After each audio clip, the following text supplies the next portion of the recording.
안녕하세요. 발표 바로 진행하겠습니다. 저희는 틈에서 피어나는 공간팀입니다.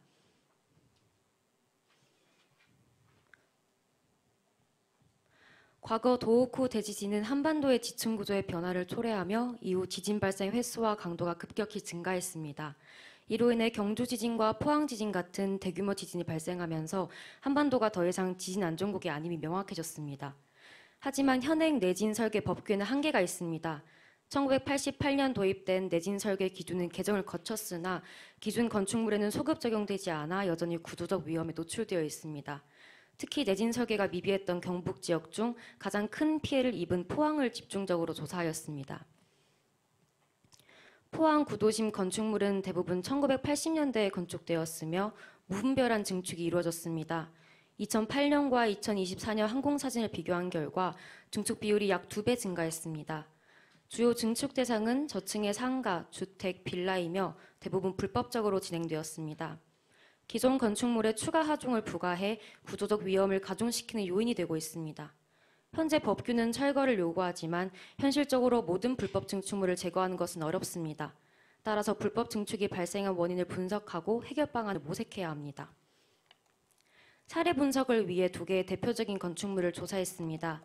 첫 번째 사례는 1984년 사용 승인된 주택 및 상가 건물로 건축물 대장에는 3차례 합법적 증축이 기록되어 있으나 추가 불법 증축이 확인되었습니다. 철제 구조를 이용한 4번째 증축이 불법적으로 이루어졌으며 해당 공간은 창고로 사용되고 있습니다.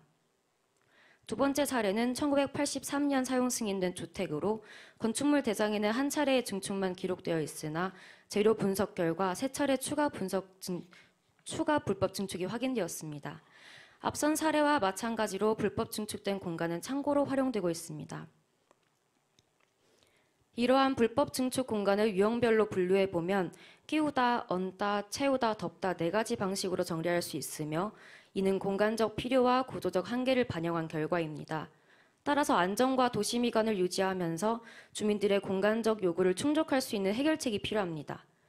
내진 설계 장려 정책의 실효성이 낮은 이유는 개인이 내진 보강을 통해 얻을 실질적 이득이 크지 않다고 인식하기 때문입니다. 하지만 증축 공간을 확보하면서 내진 성능을 강화한다면 내진 보강의 패러다임을 전환할 수 있습니다. 이에 대한 해결책으로 불법 증축 공간을 내진 보강 구조체를 활용하여 재구성하는 방안을 제안합니다. 기존 조족조 건물의 내진 보강 방식은 벽돌을 제거하고 몰타를 채우는 2차원적 개입에 한정되었습니다. 본 설계에서는 몰탈 대신 철제 강관을 삽입하여 내진 성능 강화와 3차원적 공간 확장의 가능성을 제공합니다. 해당 철제는 지붕 증축에 사용되는 재료를 기반으로 선정되었으며 조적조 건축과의 호환성을 고려하여 벽돌 규격에 맞춰 설계되었습니다. 설계 개념은 기존 건축물 벽면에 부착된 사각강관을 돌출시켜 새로운 공간을 형성하는 방식입니다. 연결부재의 역할이 핵심이며 주요 고려 요소는 3가지입니다. 첫째, 사각강관이 연결부재를 관통하여 기존 벽체까지 도달해야 합니다. 둘째, 하중이 지면까지 효과적으로 전달되도록 수직 및 수평 부재를 배치해야 합니다. 셋째, 횡력에 저항할 수 있도록 사지를 배치하여 구조적 강성을 확보해야 합니다. 또한 실내 공간을 형성하기 위해 구조물 레이어와 별도의 레이어가 필요하며 부재들이 연결된 볼트와 너트 자리에 실내 구조물들이 부착됩니다. 이러한 구조물은 확장이 용이합니다. 기대효과는 다음과 같습니다. 기존보다 넓어진 공간 확보, 구조적 안정성 강화, 철제 활용을 통한 재사용 가능성 증대, 노후 증축물 재료 교체를 통한 도시 미관 개선 등이 있습니다. 설계 적용을 위해 기존 증축 공간의 용도와 면적을 분석한 결과 상가 1층에는 12제곱미터 규모의 창고, 2층에는 18제곱미터 및 4제곱미터 크기의 상고, 통로 및 창고로 활용되는 5제곱미터의 공간이 존재합니다. 이를 바탕으로 1층 증축물 외부 경계를 기준으로 증축물 구조물 최대 크기를 산정하고 수직적으로 볼륨을 형성하여 최대 연면적을 구합니다. 기존 증축 공간과 비교하여 불필요한 면적을 제거한 후 적절한 간격으로 구조물을 배치하였습니다. 이 과정에서 기존 증축 공간 중 일부 통로는 철거되었습니다. 아래 이미지는 증축 후 새로운 구조물이 추가된 모습입니다. 1층 증축물 건축 면적의 경계를 기준으로 수직으로 올린 구조물이기에 더 넓어진 2층 공간을 확보할 수 있습니다. 건물이 부담하는 추가 하중을 최소화하기 위해 구조물의 간판이 부착될 수 있도록 설계하였습니다. 주택 건물의 경우 1층에 20제곱미터 규모의 창고, 2층에 7제곱미터 규모의 창고, 3층 옥상에 62제곱미터 규모의 증축 공간이 존재합니다. 앞선 방식과 동일하게 진행되지만 구조물 간격 조정 단계에서 기존 주택의 석가래 구조를 활용하여 상부 하중이 효과적으로 지면에 전달되도록 설계하였습니다. 증축 후 새로운 구조물이 추가된 모습입니다. 기존 주택에 사용된 샌드위치 패널은 프라이빗 공간 형성을 위해 사용된 재료로 본 설계에서도 그 특징을 적용시켰습니다. 다음은 정면에서 본 이미지와 인면도입니다. 본 설계는 노후 건축물의 수명을 연장하는 것을 넘어 미래 지속 가능성까지 고려한 계획입니다. 현재 설계된 부분은 1, 2단계로 증축 공간을 교체하고 확장하여 개인의 공간을 확보하는 단계입니다. 3단계에서는 개별 증축물이 서로 연결되어 공유 공간으로 기능하게 되며 일부는 주민들에게 내어주는 방식으로 사회적 성격의 공간이 될 수 있습니다. 4단계에서는 이러한 구조가 도시 전체로 확장되며 다양한 용도로 활용될 가능성이 있습니다. 본 설계는 포항의 불법 증축물 사례를 바탕으로 진행되었지만 전국적으로 적용 가능한 해법이 될 수 있습니다. 30년 이상 된 건축물이 전체 건축물의 50% 이상을 차지하는 만큼 불법 증축 문제는 전국적 현상입니다. 철거가 아닌 보존, 보존을 위한 재해석, 그리고 재해석을 통한 확장, 지금까지 틈에서 피어나는 공간이었습니다.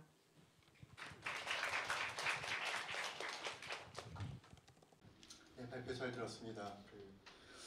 그 내진이라는 것, 그리고 포항이라는 것, 이 프로젝트에서는 그 키워드가 이 프로젝트 결과물을 보는데 굉장히 큰 도움이 됐던 것 같아요.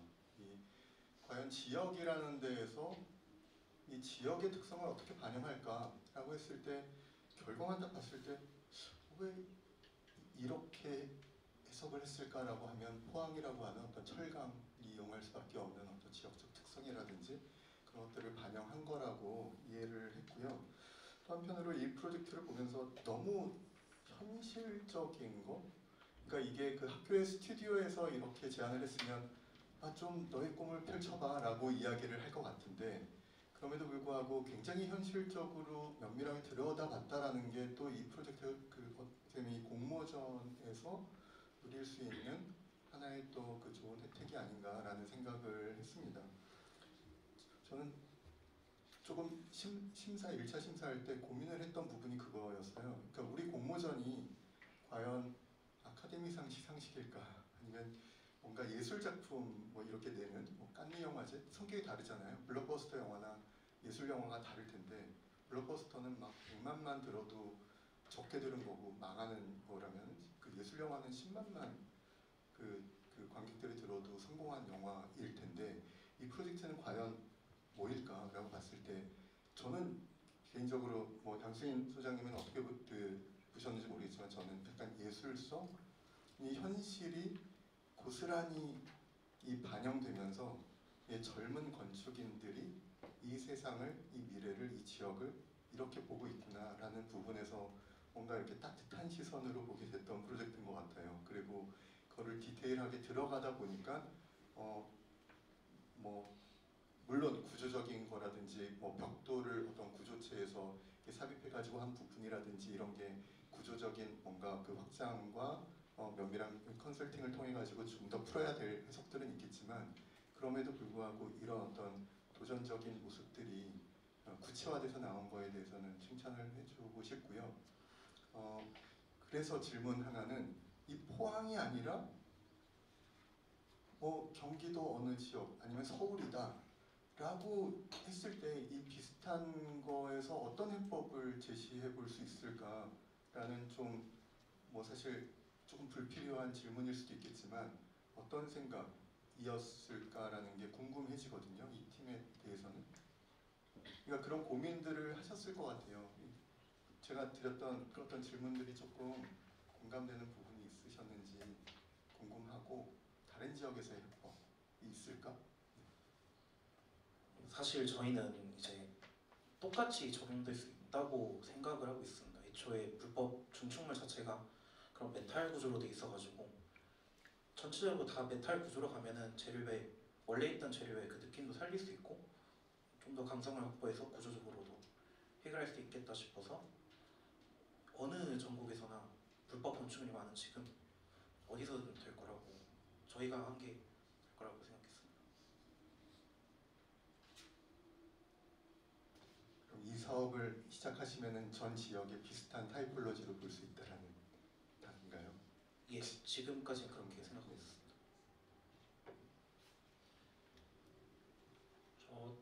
저도 뭐 지금 드린 말씀이 딱히 질문은 아닐 수도 있고 그냥 제가 심사하면서 느낀 점인데 일단 제일 처음에 좀 그 여러 작업 중에 굉장히 독특하고 좀 신박하다 그럴까 그런 게 되게 눈에 띄었어요. 접근 자체가 아주 뭐 막 뭐랄까요 지나치게 현실적인 것도 꽤 매력으로 다가왔고 그런 게 있었던 반면 이제 2차 심사에서 이 작업을 다시 한번 보는 게 좋을까요? 이렇게 논의하면서 아 근데 1차에서 그냥 이렇게 한 거 이외에 이게 어떻게 더 발전이 될 게 뭐가 있을까? 이미 재밌는 거 이렇게 다 한 거 같은데 좀 그런 생각이 있었던 것도 사실이고 제 그냥 일면 좀 그런 우려가 조금 실제로 현실화된 것 같은 면도 약간 있어요. 근데 뭐 그게 꼭 나쁜 건 아닌 것 같아요. 왜냐면은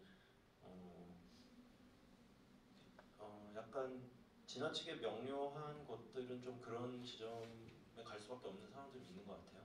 그냥 그런 느낌이 좀 있고 그 다음에 이건 또 개인적으로 그냥 그러니까 제가 이번에 심사를 하면서 그냥 스스로 궁금해지고 그런 것들이 많이 있어서 그런 것들이 좀 재밌고 좋았는데 이 작업을 보면서 제가 궁금했던 건 그 약간 이런 궁금증들은 제가 약간 너무 그냥 설계사무실을 운영하면서 너무 때묻어서 그런 생기는 궁금증일 수도 있는데 하나는 뭐였냐면 여기 이제 여기도 써 있지만 제일 처음부터 이제 보존을 되게 전제로 얘기를 하고 접근을 한단 말이에요. 근데 만약에 우리가 철거하고 다시 짓는데 어마어마한 에너지와 자원과 노력이 드는 뭐 몇십 층짜리 건물이다 그런 상황이 아니고 그냥 이런 2층짜리 건물은 진짜 뭐 그냥 쓱 부시고 다시 짓기 되게 쉽고 편하거든요. 근데 굳이 여기 지금 다루고 있는 이런 건물이 굳이 보존을 할 가치가 뭐가 있나? 그냥 저 사람들 불법 증축한 거 그 면적 좀 더 확보해 주자고 우리가 보존까지 하고 이렇게 돈 들여서 스틸 구조물 이렇게 해야 되나? 라는 생각도 조금 들었고 속으로. 그다음에 두 번째로는 이게 이렇게 되려면 어떻게든 어떤 식의 정책이나 뭐 이런 게 이제 입안이 돼서 이렇게 하자 그럴 거 아니에요. 예를 들어 제가 이런 기사를 봤어요. 보신탕이 이제 우리나라 개고기 먹는 게 금지됐잖아요. 그러면은 안 팔릴 거니까 개 농장이 줄어야 되잖아요. 근데 뭐 몇 년 후인가 그게 종료되는 시점에 개 한 마리, 개 농장에 개 한 마리당 뭐 60만 원인가 보상금을 주기로 했대요. 그래서 지금 개 농장이 보신탕 거 금지하기 시작하기 전보다 훨씬 늘어났다는 거예요. 그때 그냥 그 당시에 식용이라고 말할 수 있는 개를 가지고 있으면 얼마를 받기 때문에. 근데 만약에 이게 그러면 이제 어떤 정책이 입안돼서 이런 걸 실행을 한다 그러면 아싸 하고 너도 나도 막 당장 무너질지 모르는 말도 안 되는 걸 막 위에다 막 지어 제낄 거 아니에요. 왜냐면 그 다음에 딱 안정화해가지고 이렇게 할 수 있으니까. 그러니까 제가 이제 처음에도 말씀드렸지만 이건 뭐 질문은 아니고 이제 그런 류의 생각들이 들면서 그러니까 우리가 하는 업은 이게 건축이라는 업은 되게 저는 뭐 너무너무 재밌고 진짜 좋은 직업으로 즐기면서 정말 일을 하는데 이런 뭐 예술적이고 사회적인 그런 것도 있고 뭐 또 되게 애매하고 정책적인 것도 있고 그냥 어떤 사유 재산의 사익을 위해서 이렇게 하는 그런 측면도 있고 이런 게 너무 다양하게 섞여 있다 보니까 그냥 이런 작업을 볼 때 이 고려해야 될 점과 생각할 관점들이 되게 다양한 거죠. 여기는 이제 구조적이라던가 어떤 이런 뭐 이렇게 보전이나 뭐 어떤 미래 뭐 이런 차원에서 프레이트를 했지만 반대로 이게 정책이 됐을 때 악용할 수 있는 부분이나 이제 그런 것들이 같이 생각이 나는 거죠. 이제 그런 생각을 하면서 되게 재미있게 봤던 그런 작품이었습니다. 처음에 보존을 왜 해야 하는지에 대해서 여쭤보셨는데 저희가 보존을 해야 한다고 생각을 했던 이유는 자원적인 이유도 있고요. 그리고 또 얘기하는 거는 좀 감성적으로 좀 접근을 해서 대부분의 주택들이 무너지고 아파트가 지어지고 이런 현상들이 있잖아요. 근데 저는 개인적으로 그렇게 아파트만 우후죽순 생겨나는 그런 현상을 별로 선호하지 않습니다. 왜냐하면 이런 주택들, 2층, 3층 주택들이 저는 어찌 보면 대한민국의 아름다움 중에 하나라고 생각을 하기 때문에 이런 부분을 좀 보존하고 싶다는 생각을 했었고요. 그리고 악용할 수 있는 그런 경우가 있지 않겠냐고 여쭤보셨는데, 이 설계안에 최대 장점이 두 가지가 있는데, 하나는 중축 공간을 마련해 준다고, 하나는 내진 보강을 할 수 있다입니다. 그래서 어떤 사람이 이렇게 멋지게 만들어주는데 나도 일단 아무거나 붙여놓고 해야겠다라고 생각을 하게 되면은 정부 입장에선 내진 보강을 시켜줄 수 있어서 좋은 거고요. 개인의 입장에서는 공간이 더 생겨서 좋은 거고, 모두에게 이득인 방안이라고 생각을 합니다. 네, 수고하셨습니다. 감사합니다.